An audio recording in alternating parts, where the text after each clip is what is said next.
அனைத்து இந்திய அண்ணா திராவிட முன்னேற்ற கழக ஆட்சி இருக்கின்ற பொழுது நான் இந்த மாவட்டத்தினுடைய வசிக்கின்றவன், இந்த மாவட்டத்தை சேர்ந்தவன். எதிரிடத்திலே அவர் மதுரையிலே இருந்தாலும்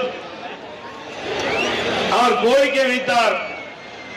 அந்த கோரிக்கையை ஏற்று இந்த விளையாட்டு வீரர்களுக்கு 3% இடஒதுக்கீடை கொடுத்து அரசு வேலை வாய்ப்பிலே அதற்கு வாய்ப்பை தந்தோம். அதன் மூலமாக பல பேர் இன்றைக்கு பல்வேறு பணிகள் சேர்க்கக்கூடிய வாய்ப்பு கிடைத்திருக்கின்றது. அதிமுக ஆட்சியில் தமிழ்நாடு விளையாட்டு மேம்பாட்டு ஆணையம் STAT 1992 ஆண்டில் மாண்பு அம்மா அவர்கள் துவக்கினார்கள்.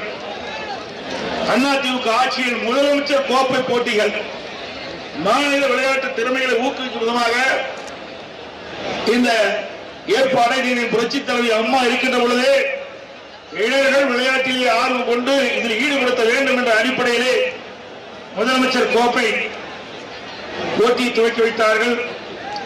அதை ஊக்குவிக்கும் விதமாக பயிற்சி தொகையை 50,000 இருந்ததை 1 லட்சமாக உயர்த்தினோம். நான்